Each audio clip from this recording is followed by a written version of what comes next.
Hello guys, we are going to walk you through the step-by-step process on how to install and set up Zendesk Actions Automation for workflow apps. Once in your account, head over to App Marketplace, click on it, search for your app and click on it. You're going to click on Install and search for the account in which you want to install your app in.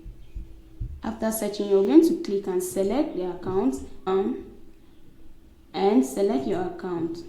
Here you'll be choosing access to who can see this link. Here we'll choose and give access to who can see this link. When you're done, click on Save.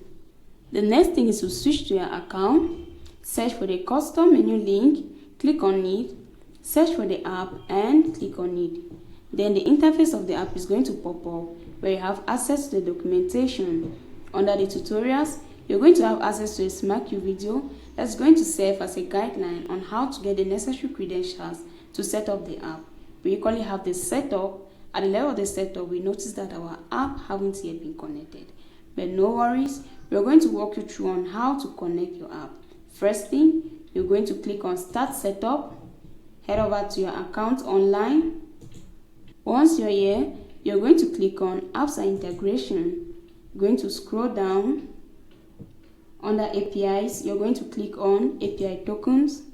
Click on the Add API Token button. Give it a description name. You're going to give this API token a description and then click on Save. There we go. Our API token has been added.